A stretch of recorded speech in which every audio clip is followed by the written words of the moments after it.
Seja bem-vindo, seja bem-vinda a mais uma aula do Casal do Controle. E na aula de hoje eu vou falar sobre como você, que é controlador, pode descentralizar a atividade de análise de conformidade. Como é que você pode parar de fazer essa atividade? É isso que eu vou te ensinar hoje.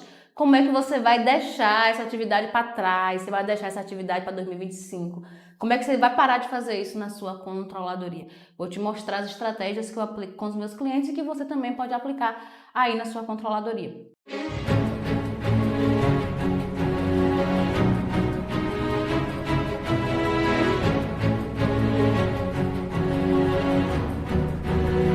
Casal do Controle. Antes de começar a aula, eu quero te pedir que você envie esse grupo para o seu colega que analisa processo, que sofre com análise de processo, que está cansado, que está sobrecarregado, que não está aguentando mais ver processo todo dia, não está aguentando mais, cara crachá. Envie esse vídeo, fala, cara, não perca esse vídeo, não assista. Amiga, por favor, veja esse vídeo, assista, você precisa escutar isso. Sabe aquelas pregações que a gente escuta na igreja, que a gente escuta, a gente sabe que é para aquela pessoa? A gente fala, isso aqui é para fulano, não tem como o cara tá descrevendo, o pastor, o padre tá descrevendo.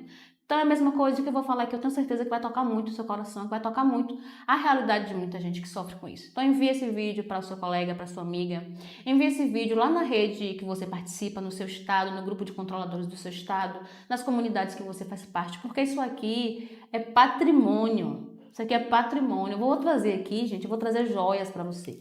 Eu vou trazer a minha vivência como consultora.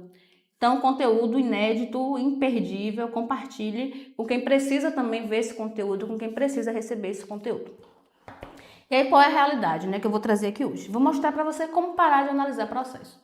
Por que parar de analisar processo? Porque você sabe que é uma atividade que a maioria dos controladores fazem, mas não é porque a maioria faz que está certo fazer. Você concorda comigo? Não é porque a maioria faz, não é porque você chegou na controladoria e te ensinaram a fazer isso, o que está certo fazer. Eu vejo muito controlador que chegou em 2025, no primeiro ano, um controlador iniciante, que fez curso comigo e aí eu pedi, pode tirar uma dúvida comigo, pode perguntar. E aí a pergunta dele é, como analisar processo? Eu tenho que ver todos os processos, eu tenho que ver a licitação, o pagamento, enfim. Então o controlador ele já chega na controladoria com esse peso e de que, com esse cenário de que o papel dele é esse. Seu papel não é esse, cara. Se alguém te disse isso, te enganaram, tá? Te enganaram.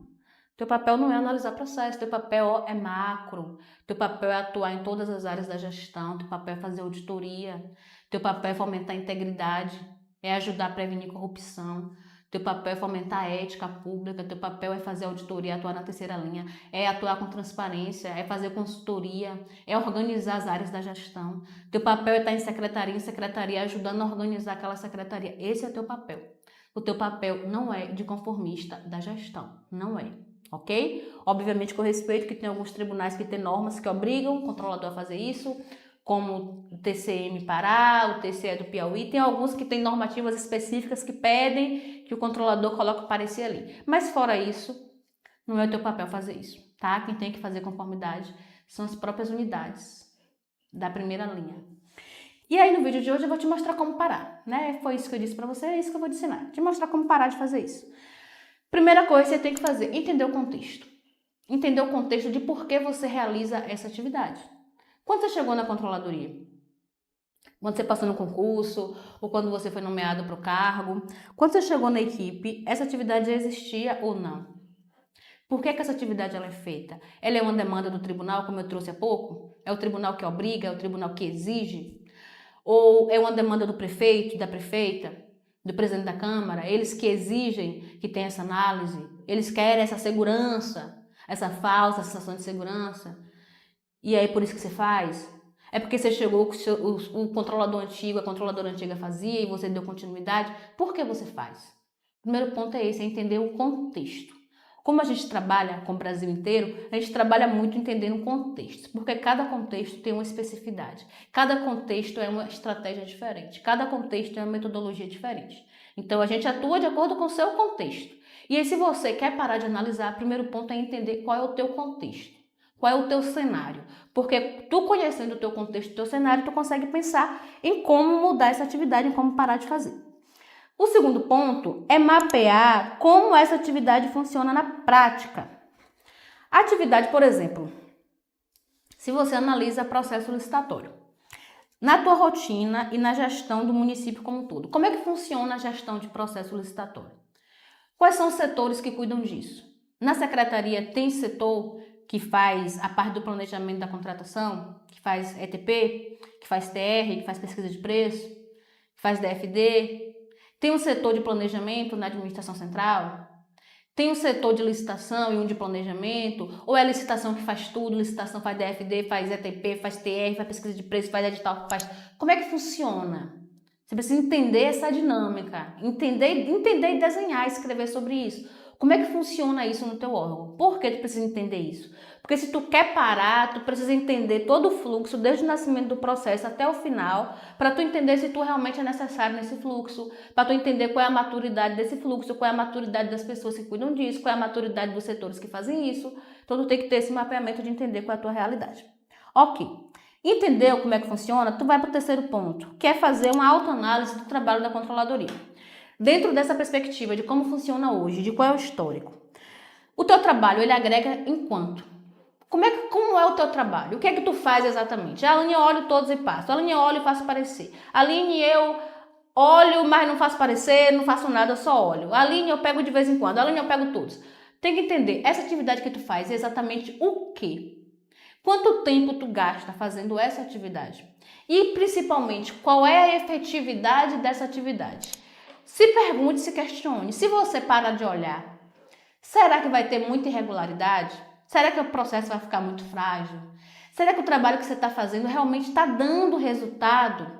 Realmente está gerando diferenças? Realmente está contribuindo lá na causa raiz? Está ajudando a melhorar os procedimentos como um todo?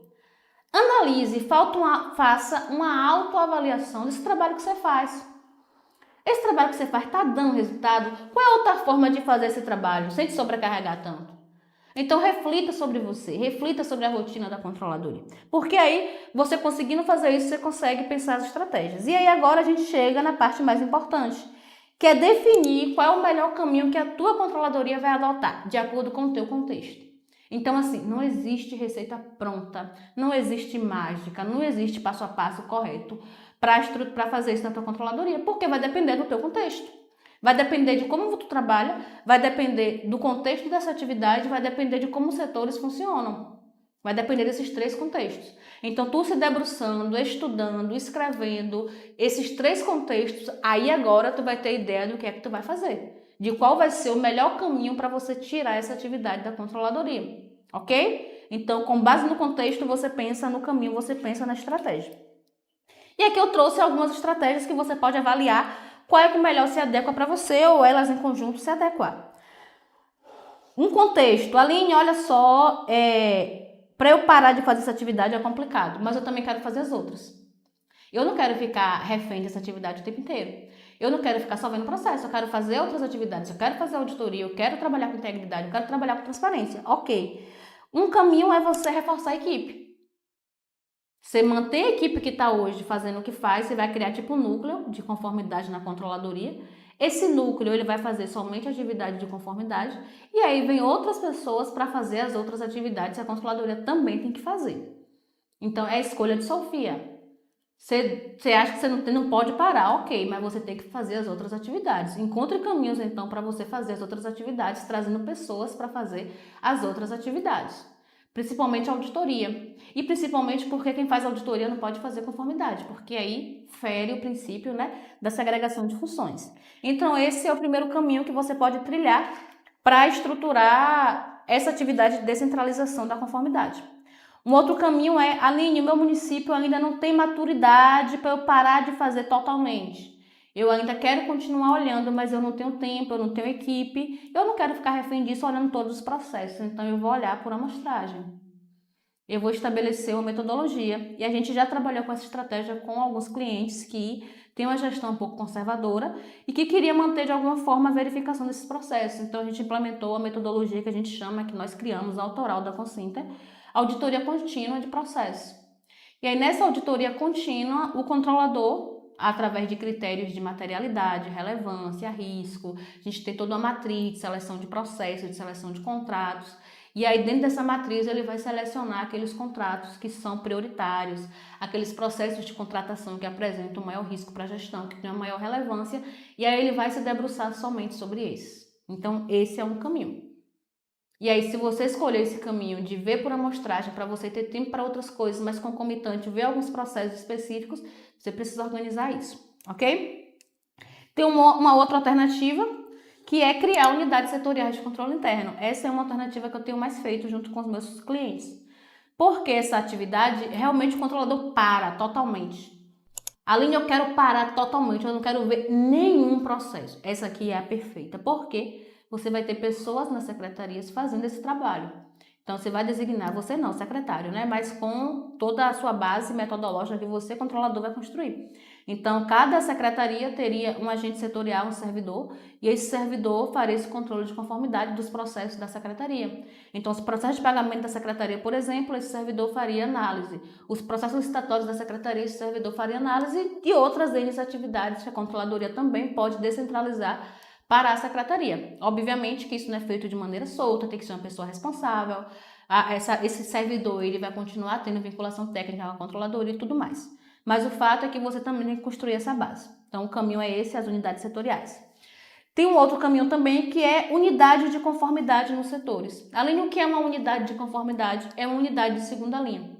Por exemplo, dentro do setor de licitação, eu posso ter um servidor, uma unidade, para fazer a conferência dos processos. Essa pessoa ela não vai executar o processo, ela não vai fazer o processo, ela vai apenas conferir, que é o trabalho que você faz, esse trabalho de conformista. Então, unidade de conformidade é isso, eu tenho uma pessoa dentro da licitação para conferir os processos. A mesma confiança que todo mundo tem em você vai ter nessa pessoa. Ela vai ficar lá conferindo os processos, você vai definir qual é a etapa melhor e ela vai conferir. Dentro da contabilidade, colocar também um conformista. E aí esse conformista, esse servidor, o que é que ele vai fazer? Ele vai ficar verificando os processos antes de liquidar ou antes de pagar, antes para a tesouraria. E assim sucessivamente, a depender do tipo de processo que o seu município faz. Então, essas unidades de conformidade também são uma excelente estratégia e é a estratégia correta. Porque quem tem que fazer isso não é você. Quem tem que verificar se o processo de pagamento está de acordo com a legislação é a contabilidade antes de fazer a liquidação. Obviamente que a pessoa está executando não vai fazer isso, então pega uma outra pessoa, coloca para ela não executar, para respeitar essa agregação de funções, e ela confere lá. Ou uma pessoa lá dentro da secretaria similar setorial para fazer a conferência, ou uma pessoa no protocolo, ou uma pessoa em compras. Mas é uma excelente estratégia também. É uma excelente estratégia. Além, eu não consigo ter as setoriais, porque as setoriais envolvem muitos secretários, é muita gente, vai dar mais trabalho. Ok, pense na conformidade, porque aí não vai ser nas secretarias, vai ser nas unidades administrativas. Isso aqui também é um caminho que você pode implementar. E você pode também normatizar fluxos com foco na primeira linha. Eu vou organizar, porque assim, o controlador vê processo porque a coisa está toda bagunçada. Eu não tenho instituição normativa, eu não tenho manual de procedimentos, eu não tenho modelos de documentos, eu não tenho fluxogramas, eu não tenho fluxo definido, eu não tenho fluxo mapeado. O servidor chega no setor de licitação, não faz ideia do que ele vai fazer. O servidor chega na contabilidade, não faz ideia do que vai fazer, não tem nada escrito, não tem nada normatizado, não tem nada formalizado. Aí, obviamente, que vai ficar essa dependência em você, né? Se não tem nada escrito, todo mundo vai pedir tua opinião para fazer, todo mundo vai pedir para tu olhar para ver se está certo. Então, outra estratégia também que você pode adotar é normatizar. Foca em normatizar. Só que assim, você não vai conseguir normatizar enquanto vê processo, porque o processo de normatização ele é muito difícil. A gente trabalha fazendo instruções normativas, a gente faz instruções normativas de diversos clientes, a gente tem focado bastante nisso também. E fazer uma instrução normativa é extremamente complexo. Porque envolve várias áreas, envolve várias pessoas, envolve o jurídico, envolve normas. Cada um quer dar sua opinião e a gente sempre faz ouvindo todo mundo. Porque se a gente pega a instrução, a Consenter faz, entrega e fala cumpra, os servidores não vão cumprir porque eles não fizeram parte. Então é um processo de discussão, de ouvir opinião, de revisar, de ajustar, de melhorar. Então é um caminho excelente, mas é um caminho trabalhoso. É um caminho trabalhoso, mas que dá resultado. Porque ninguém mais vai precisar te perguntar, porque lá na instrução já está escrito. Ninguém mais vai precisar te perguntar, porque lá no manual de procedimento já está escrito, lá no fluxograma já está desenhado. Então, essa é uma estratégia também que a gente tem trabalhado bastante com os clientes, de estruturar de forma concomitante. Eu vou saindo dessa primeira, segunda linha, né, vendo conformidade, e vou para a terceira linha, mas dentro do processo eu vou estruturando esses fluxos e essas rotinas para que os servidores eles consigam ser autônomos e independentes nas atividades. E aí isso eu preciso preparar a controladoria para esses desafios. Então assim, ok, vou mudar, independente da escolha vai ter desafio. Se você escolher conformidade, vai ter desafio. Se você escolher criar unidade setorial, vai ter desafio. Se você escolher estruturar a primeira linha, vai ter desafio também. Se você escolher fazer a amostragem, vai ter desafio. Se você escolher trazer mais pessoas para a controladoria, vai ter desafios. Qualquer escolha que você fizer dentro do teu cenário, dentro da tua possibilidade, vai ter desafios. E aí qual é a questão? A questão é que você precisa se preparar. Você precisa preparar a controladoria para isso, você precisa fazer os normativos. Ah, vou fazer a unidade setorial. Tem que regulamentar tudo, tem que padronizar tudo, tem que escrever sobre tudo. Então, tudo tem que ser manualizado, tem que ser formalizado, tem que ter aprovação do prefeito, tem que ter conversa, tem que ter reunião, tem que ter mudança. Eu tô te falando isso com total segurança. Não é porque eu li no livro, não é porque eu vi na internet, não é porque eu vi no chat GPT, não. Estou te falando isso porque eu vivo isso há anos que eu trabalho nessa área, há anos que eu trabalho fazendo isso e eu sei como funciona. Todos esses caminhos aqui eu já trilhei. Todas essas alternativas que eu trouxe para você, eu já fiz. Já trabalhei com conformidade, já trabalhei com setorial, já trabalhei com foco na primeira linha, já trabalhei com foco em amostragem, já trabalhei com a estruturação da auditoria interna. Tudo isso aqui eu já fiz.